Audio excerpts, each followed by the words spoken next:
morning viewers. I hope you are all doing well. Welcome to T1 Academy current affairs classes. ఈరోజు current affairs క్లాసెస్లో భాగంగా మనం ఈరోజు న్యూస్లో ఉన్న కొన్ని ముఖ్యమైన అంశాల గురించి చర్చించుకుందాం. అవేంటంటే లెఫ్టినెంట్ జనరల్ బిఎస్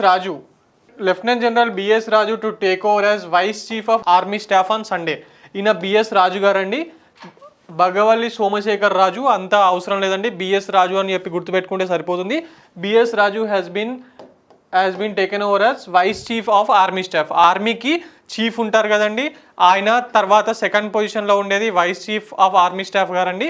ఆ పొజిషన్లోకి బిఎస్ రాజు గారిని కొత్తగా అపాయింట్ చేయడం జరిగింది. ఇది ఒక్క పాయింట్ మనం దీని గురించి గుర్తుపెట్టుకుంటే సరిపోతుంది. Lieutenant general Bhagavalli Somashekhar Raju will take over as vice chief of army staff on Sunday. An alumnus of Sainik School Bijapur and National Defence Academy, and he was commissioned in the JAT regiment in 1984. ఇది అన్ని points గుర్తుపెట్టుకోండి, లేకపోతే లేదండి. But you have to remember one point, that is vice chief of army స్టాఫ్గా BS Raju garu, he is from Karnataka అండి. BS రాజు గారిని appoint చేయడం జరిగింది. ఈ ఒక్క పాయింట్ గుర్తుపెట్టుకుంటే సరిపోతుంది. ఈయనేనండి బిఎస్ రాజు గారు. Coming on to next topic, that is Sri Lanka president agrees to replace brother as prime minister, law makers. ఏంటంటే శ్రీలంకన్ ప్రెసిడెంట్ అయిన గోటబాయ రాజపక్స గారు, ఆయన బ్రదర్ అయిన మహేంద్ర రాజపక్స, ఆయన ప్రైమ్ మినిస్టర్గా తన బాధ్యతలు నిర్వహిస్తున్నారు కానీ తెలిసిన విషయమే కదండి. ఆయనని రిప్లేస్ చేయడానికి ఒప్పుకోవడం జరిగిందండి గోటబాయ రాజపక్స గారు. ఎందుకనంటే శ్రీలంకలో జరుగుతున్న ఎకనామిక్ క్రైసిస్ మూలంగా ప్రజలు ఒక రకంగా తిరుగుబాటు చేసినట్టుగా గవర్నమెంట్ వ్యతిరేక ప్రదర్శనలు, ప్రైమ్ మినిస్టర్కి వ్యతిరేకంగా, ప్రెసిడెంట్కి వ్యతిరేకంగా, ఈ రాజపక్స ఫ్యామిలీకి వ్యతిరేకంగా ప్రదర్శనలు చేస్తున్నారండి. ఎందుకంటే huge amount of economic crisis ఉంది. ఆ ఎకనామిక్ క్రైసిస్ ఎందుకు అని చెప్పి మనం ఇప్పటికే చాలాసార్లు మాట్లాడుకున్నాం. సో మీరు దానికి సంబంధించిన ఏమన్నా ఉంటే ప్రీవియస్ వీడియోస్లో చూడండి. అండ్ గోటబాయ రాజపక్స గారు మహేంద్ర రాజపక్స గారిని తీసేస్తామని చెప్పి మాట ఇచ్చారని చెప్పి అక్కడికి వెళ్ళిన లా మేకర్స్, ఆయన కలవడానికి వెళ్ళిన లా మేకర్స్ చెప్పడం జరిగిందండి. దానికి సంబంధించిన ఇన్ఫర్మేషన్ మనం ఇప్పుడు తెలుసుకుందాం. Sri Lanka's president has agree to replace his elder brother as prime minister in a propose interim government to solve a political impasse cause by country's worst economic crisis. అందరూ ఏం చేస్తున్నారంటే కొత్త గవర్నమెంట్ని ఫామ్ చేయడానికి చూస్తున్నారండి. అది ఎలా ఉంటుందంటే it's interim government consisting of all the political parties in the కంట్రీతో కలిపి ఎవరైతే ముఖ్యమైన లీడర్స్ ఉన్నారో, అలాగే కొందరు ఎఫిషియెంట్ వ్యక్తులు, ఆ మినిస్ట్రీకి సంబంధించి ఎఫిషియెంట్ వ్యక్తులు ఉన్నారో వాళ్ళని తీసుకొని ఒక కొత్త గవర్నమెంట్ని ఫామ్ చేయడానికి ప్రయత్నాలు జరుగుతున్నాయండి. అందులో భాగంగానే ఇప్పటి ప్రైమ్ మినిస్టర్ అయిన మహేంద్ర రాజపక్స గారిని రాజీనామా చేయమని చెప్పి కోరినట్టుగా వార్తలు వస్తున్నాయి.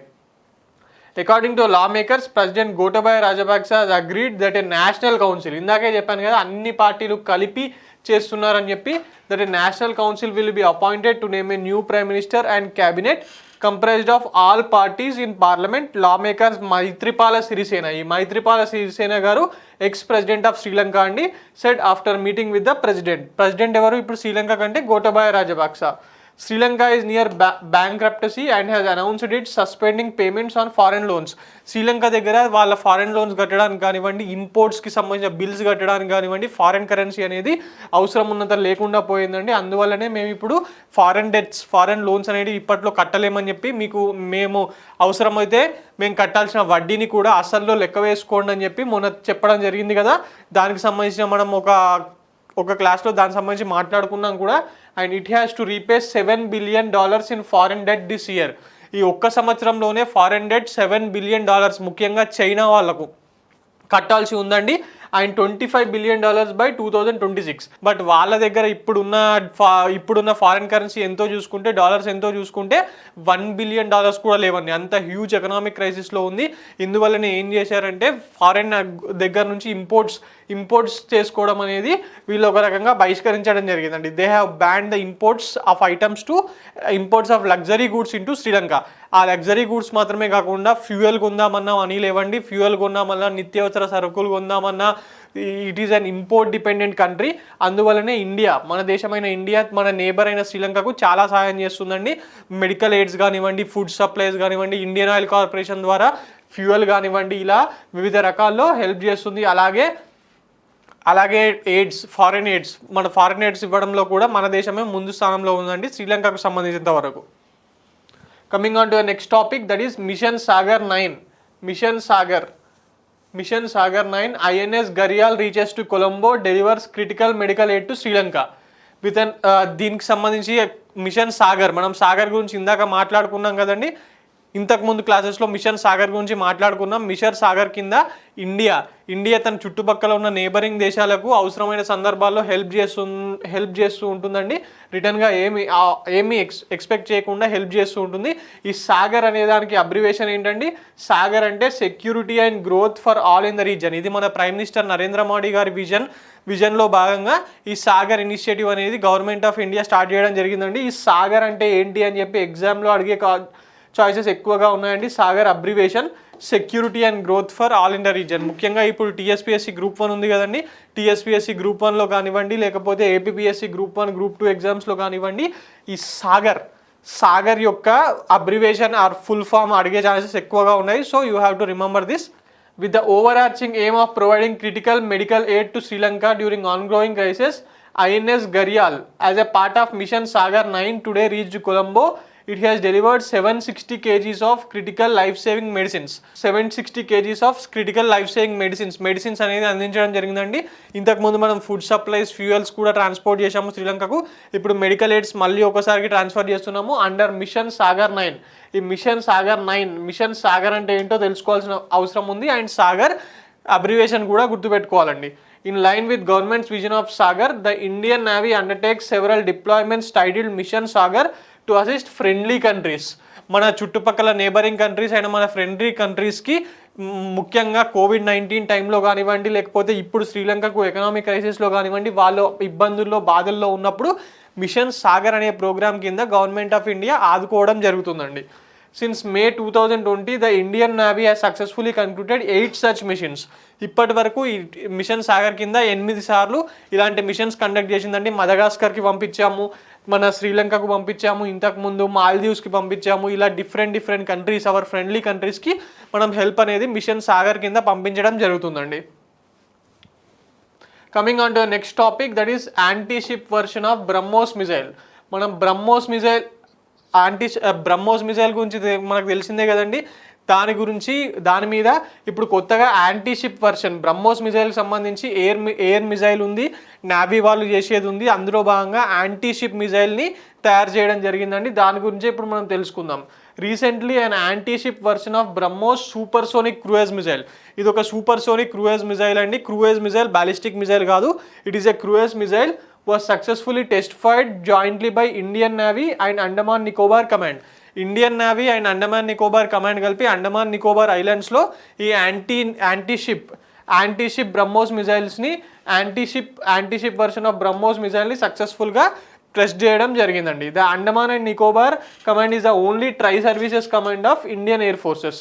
ఇది ఒక్కటే ట్రై ఫోర్సెస్ కమాండ్ అండి. ఇండియన్ ఎయిర్ ఫోర్స్ సంబంధించి 3 కలిపి నిర్వహిస్తూ ఉంటారు జాయింట్గా. వేరే దగ్గర దానికి సపరేట్గా ఉంటాయండి. బ్రహ్మోస్ అంటే ఏంటంటి?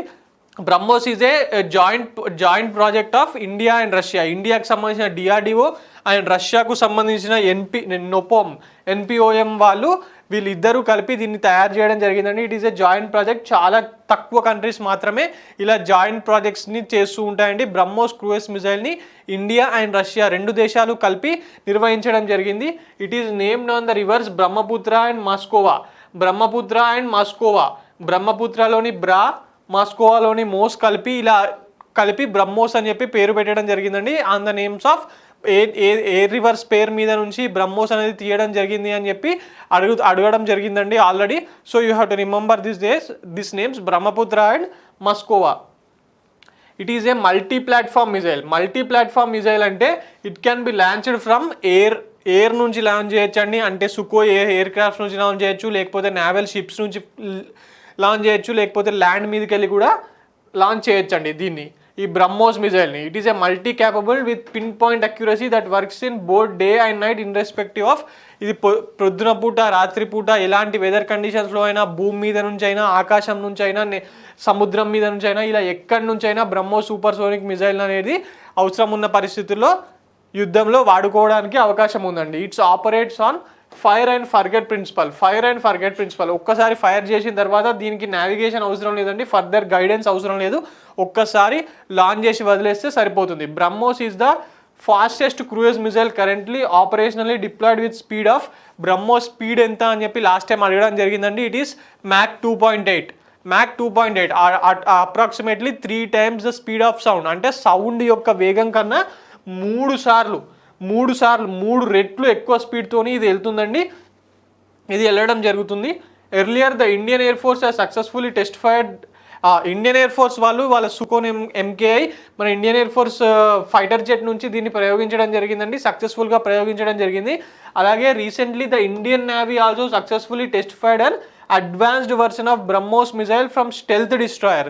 ఒక స్టెల్త్ డిస్ట్రాయర్ షిప్ నుంచి దీన్ని ప్రయోగించడం జరిగిందండి. అంటే మన వాళ్ళు టెస్టింగ్స్ ఎలా చేస్తున్నారంటే ముందుగా ల్యాండ్ మీద నుంచి, దాని తర్వాత గాల్లో నుంచి సుకోయిని వాడి, దాని తర్వాత మన నేవల్ వర్షన్, ఇలా అన్ని వర్షన్స్ నుంచి బ్రహ్మోస్ మిసైల్స్ అనేదాన్ని ఉపయోగించడం జరిగిందండి. మనం ఇంకా రష్యా నుంచి following India's entry into MTCR అంటే ఏంటండి, మిసైల్ టెక్నాలజీ కంట్రోల్ రిజిమ్.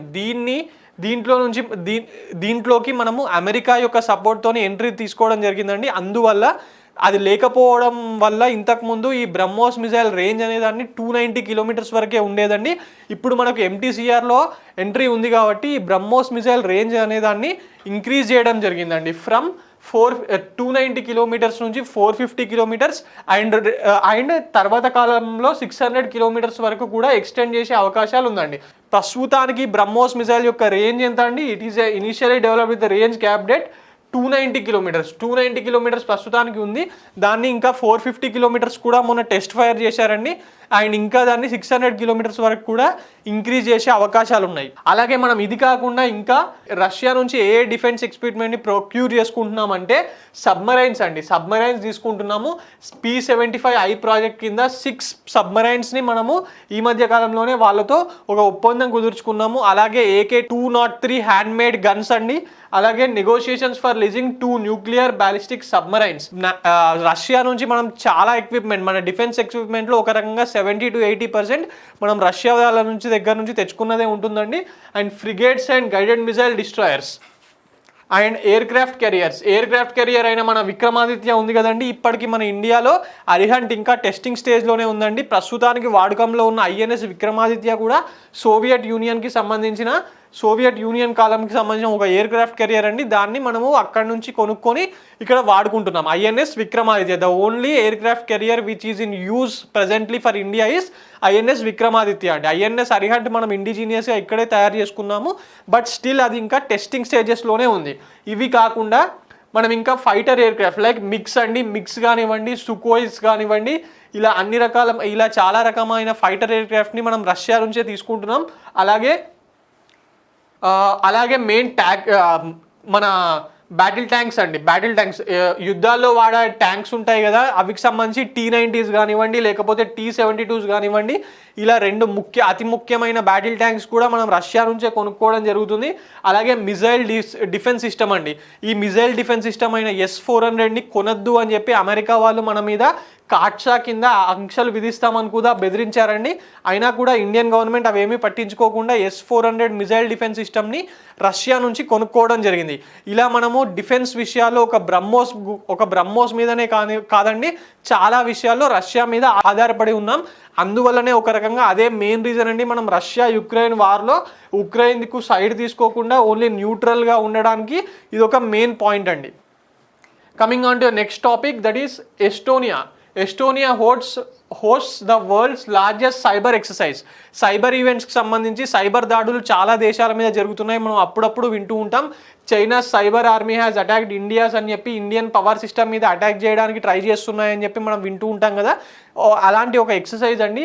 దానికి సంబంధించి world's largest cyber exercise has been conducted by Estonia అనేది ఒక చిన్న బాల్టిక్ నేషన్ అండి. యూరప్లో బాల్టిక్ సీ చుట్టుపక్కల ఉంటుంది.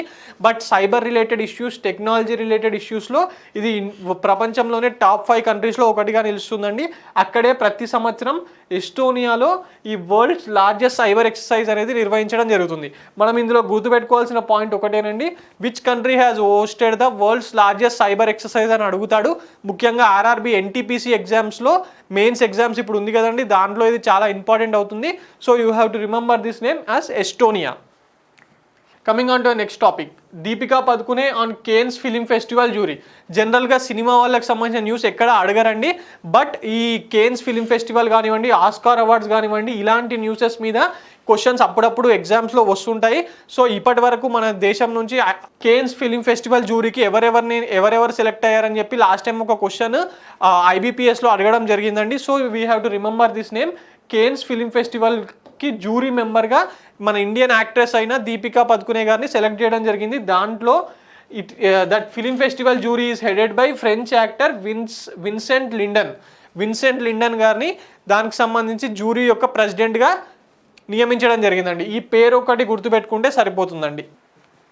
అండ్ ఇంతకుముందు కేన్స్ జ్యూరీలో ఇండియా నుంచి Sharmila Tagore, the veteran actress Sharmila Tagore, Nandita Das, Aishwarya Rai Bachchan and Vidya Balan, వీళ్ళు నలుగురు కూడా ఇంతకుముందు ఈ జ్యూరీకి సంబంధించి మెంబర్స్గా బాధ్యతలు నిర్వహించడం జరిగింది. A new book titled not just a night watchman, my innings in the BCCI, ఈ బుక్ని ex controller and auditor general అయిన వినోద్ రాయ్ గారు రాయడం జరిగిందండి. ఈ కాగ్ కదా ఈయన ఎందుకు BCCI మీద బుక్ రాశారంటే, ఈయన BCCI సుప్రీంకోర్టు వాళ్ళు BCCI మీద ఒక కమిటీ వేశారు కదా అప్పట్లో, దానికి సంబంధించిన చైర్మన్గా ఒక 16 months తన బాధ్యతలు నిర్వహించడం జరిగిందండి. ఆ టైంలో ఆయన చూసిన విషయాల మీద ఒక బుక్ రాయడం జరిగింది. అదేంటంటే not just a night watchman, my innings in the BCCI. ఈ బుక్ పేరు గుర్తుపెట్టుకోవాలండి, ఎందుకంటే ఇది కాగ్ గారు రాశారు కాబట్టి, హీఈస్ ఇన్ న్యూస్ కాబట్టి. సో ఈ బుక్ పేరు, ఇది రాసింది ఎవరు అనేది Vinod Rai is a famous CAG అండి. మన 2G స్కామ్ కానివ్వండి, కోల్ స్కామ్ కానివ్వండి, ఇలాంటి విషయాల మీద అవి జరిగాయని చెప్పింది ఈయననే. So he is in news. So you have to remember this book name, not just a night watchman, my innings in the BCCI అని చెప్పి. Coming on to next topic, that is MCQs అండి. మనం కొన్ని MCQs మీద కూడా చర్చించుకుందాం. Which Indian state has recently signed MOUs for development of ropeway projects. వాళ్ళ స్టేట్లో కొన్ని ముఖ్యంగా టూరిస్ట్ అట్రాక్టివ్ ప్లేసెస్లో రోప్వే ప్రాజెక్ట్స్ కావాలని చెప్పి 7 రోప్వే ప్రాజెక్ట్స్ కావాలని చెప్పి ఒక స్టేట్ MOUs కుదుర్చుకుందండి. అది ఏ స్టేట్ అని అడుగుతున్నాడు. Options are A Tamil Nadu, B Himachal Pradesh, C Karnataka, D Andhra Pradesh. ఏ స్టేట్ అండి? మనం నిన్న క్లాస్లో దీని గురించి మాట్లాడుకున్నాం. ఇది ఏ స్టేట్ అంటే హిమాచల్ ప్రదేశ్ అండి, Himachal Pradesh. Coming on to next question, that is India has announced to set up transmission interconnection for transfer of renewable power with which country. ఒకే ప్రపంచం ఒకే సూర్యుడు అనే కాన్సెప్ట్ కింద మన వాళ్ళు రిన్యూవబుల్ పవర్ ఎనర్జీని ట్రాన్స్ఫర్ చేయడానికి ప్రయత్నాలు చేస్తున్నారండి. ముఖ్యంగా సోలార్ ఎనర్జీని ట్రాన్స్ఫర్ చేయడానికి ప్రయత్నాలు చేస్తున్నారు. ఇండియా తన మిత్ర దేశాలకు ఇలాంటి ట్రాన్స్మిషన్ ఇంటర్ కనెక్షన్ అనే ఒక ప్రాజెక్ట్ని స్టార్ట్ చేయడం జరిగిందండి. మరి అది ఏ మిత్ర దేశంతో చేశారని చెప్పేది క్వశ్చన్ అండి. Options are Afghanistan, B Pakistan, C Maldives, D Bhutan. Answer is Maldives అండి. మాల్దీవ్స్తోని ఈ రిన్యూవబుల్ పవర్కి సంబంధించి ట్రాన్స్మిషన్ ఇంటర్ కనెక్షన్ అనే ప్రాజెక్ట్ని ఇండియా స్టార్ట్ చేయడం జరిగింది. ఒప్పందం కుదుర్చుకోవడం మరియు స్టార్ట్ చేయడం కుదిరింది. Which institution has organised A national level workshop on innovative agriculture. Agriculture ఎప్పుడు ఒకే మూస పద్ధతిలో జరుగుతుంది, అలా కాకుండా దానికి సంబంధించి ఇంకా ఇన్నోవేషన్స్ జరగాలని చెప్పి దాని మీద ఒక వర్క్షాప్ని ఇన్నోవేటివ్ అగ్రికల్చర్ అన్న పేరు మీద నిర్వహించడం జరిగిందండి. అది ఎవరు నిర్వహించారంటే options are NABARD, NITI Aayog, Indian council for agricultural research, ICAR or SIDBI. ఇందులో అగ్రికల్చర్కి రిలేటెడ్ లేని ఆర్గనైజేషన్ ఏదండి? సిడ్బీ అగ్రికల్చర్కి రిలేటెడ్ లేని ఆర్గనైజేషన్. అండ్ దీన్ని నిర్వహించింది ఎవరంటే నీతి ఆయోగ్ వాళ్ళు నిర్వహించడం జరిగిందండి. ICAR, నాబార్డ్ అని చెప్పి మనం కన్ఫ్యూజ్ అవుతూ ఉంటాము, ఎందుకంటే అగ్రికల్చర్కి ముఖ్యంగా అగ్రికల్చర్తో రిలేటెడ్ ఉన్న ఆర్గనైజేషన్ కాబట్టి వాళ్ళు నిర్వహించారేమో అని చెప్పి కన్ఫ్యూజ్ అవుతూ ఉంటారు. But you have to know this, it is NITI Aayog అండి. నీతి ఆయోగ్ వాళ్ళు దీన్ని నిర్వహించడం జరిగింది. Who are the beneficiaries of PM SVANidhi scheme. PM స్వానిధికి సంబంధించి మనకు తెలిసిందేనండి, ఇది స్ట్రీట్ వెండర్స్కి సంబంధించిన ఒక స్కీమ్ అండి. సో ఇందులో బెనిఫిషియరీస్ ఎవరు అవుతారు? అప్పుడు ఆటోమేటిక్గా స్ట్రీట్ వెండర్స్ అవుతారండి, street vendors. Coming on to next question, Kwar hydro electric project which was seen in news recently in which state. మనం క్వార్ హైడ్రో ఎలక్ట్రిక్ ప్రాజెక్ట్ గురించి నిన్నటి క్లాస్లో మాట్లాడుకున్నాం కదా. ఇది ఇండస్ వాటర్ ట్రీటీకి సంబంధించిన చెనాబ్ రివర్ మీద కడుతున్నారని చెప్పి మనం మాట్లాడుకున్నాం. ఇది ఓన్లీ హైడ్రో ఎలక్ట్రిక్ ప్రాజెక్ట్ మాత్రమే అని చెప్పి కూడా మనం మాట్లాడుకున్నాం. అంటే వాటర్ని తాగునీటి అవసరాలకో లేకపోతే వ్యవసాయానికో వాడరు, జస్ట్ ఎలక్ట్రిసిటీ ప్రొడక్షన్కి మాత్రమే వాడతారు అని చెప్పి మనం మాట్లాడుకున్నాం కదా నిన్న. ఈ Kwar hydro electric project Kishtwar district Jammu and కాశ్మీర్లోని కిష్టావర్ డిస్టిక్లో కట్టడం జరుగుతుందండి. ఇదండి ఈరోజు current affairs. For more current affairs like this please visit T1 Academy. Thank you.